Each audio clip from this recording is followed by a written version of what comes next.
Bismillah ar-Rahman ar-Rahim. Assalamu alaikum wa rahmatullahi wa barakatuh.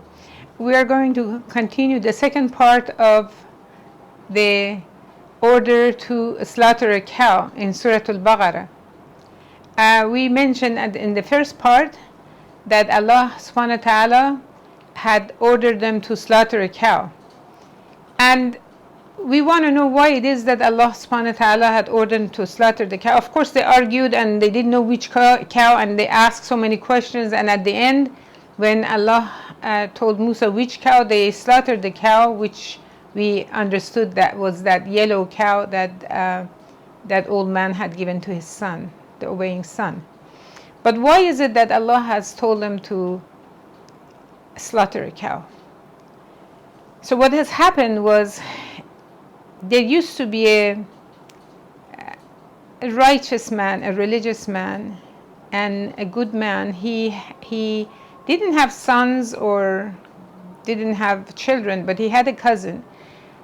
This man was quite wealthy, but the cousin was not wealthy. The story, again, we don't know this 100%, but it is something that Allah did not tell us, but these are the stories that have been said about what has happened. This man got killed, and it said it was the cousin that killed him because he wanted to inherit his wealth. He's the only one that would take all the wealth. So he killed the uncle, killed the cousin, and put the body somewhere in between two tribes. You know, the tribes, each one had their own area. And another story says he put it at the door of someone. Anyhow, the man's relatives came to dispute with these other tribes, accusing them of killing the man. It was about a big war was about to erupt between them. Who killed this man? The issue became very, very heated. So they came to Prophet Moses alayhi salam, and they asked him to inquire from Allah, who is the killer? Who is the killer of this man? So then Allah subhanahu wa ta'ala says, وَإِذْ قَتَلْتُمْ نَفْسًا فَادَّارَأْتُمْ فِيهَا وَاللَّهُ مُخْرِجٌ.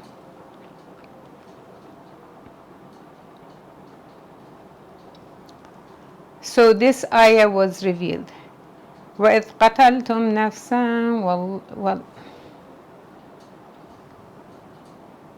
So this ayah was revealed. وَإِذْ قَتَلْتُمْ نَفْسًا فَادَّارَأْتُمْ فِيهَا وَاللَّهُ مُخْرِجٌ مَا كُنْتُمْ تَكْتُمُونَ. And remember when you killed a man and fell into dispute upon yourselves as to the crime, but Allah brought forth that which you were hiding. فَقُلْنَا اضْرِبُوهُ بِبَعْضِهَا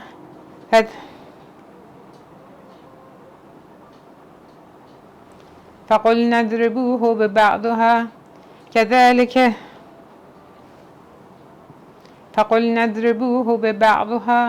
كَذَلِكَ يُحْيِي اللَّهُ الْمَوْتَى فَيُرِيكُمْ آيَاتِهِ لَعَلَّكُمْ تَعْقِلُونَ. And we said, strike him, the dead man, with a piece of it, meaning the cow. Thus Allah brings the dead to life and shows you his ayat, his signs, so that you may understand. So what happened was, this yellow cow that they slaughtered, Allah ordered them from part of it. Some people say maybe it was from a bone. Somebody said it could be tongue of the cow. We don't know exactly what part. Allah has ordered them, the tribe that were disputing, to strike the dead man with a part of this. This dead man comes to life and points to the person who murdered him, which at this point it seems like it was the cousin. So Allah shows his signs so people would remember. So again, there's so many wisdom in this story from the beginning to here. The man kills an innocent person, an uncle, innocent person, just so that he can get the wealth. He not only did not get the wealth, he got killed because of what he did, and he's going to end up going to Jahannam, go to hellfire, because of the greed. Many people, when they're greedy, they really want something. They really don't think about the consequences, what's going to happen to them later. This really happens to many people, even people that may be religious, the younger people especially. The younger people, when they hang around their own friends, and maybe the friends either not practicing or they're not Muslims, and they want to do something fun, and this Muslim boy or girl, they know this is not the right thing to do, but let's have fun. I don't want my friend to think I'm a nerd, I'm not fitting in, I want to be part of this. Anyhow, they end up doing something that is not right. What happens at the end?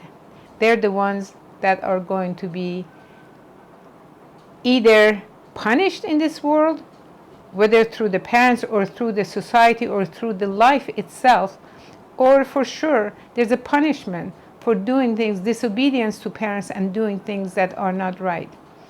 By that, I don't mean to be harsh with each other, or parents be harsh with their children, and children be obnoxious with their parents. I'm just telling you this story because I have very sad situation that happened with my own kids, result of which was not a good one. I cannot talk about it now. I have series, inshallah, will cover that. But just want to tell you that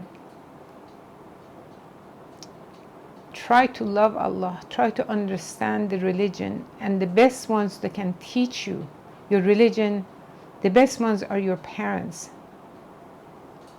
I know a lot of kids nowadays, their laptop, their mobile, their iPad has become their source of entertainment. They are not interested in what the parents say, what the Quran say. They don't want to go to the religious school.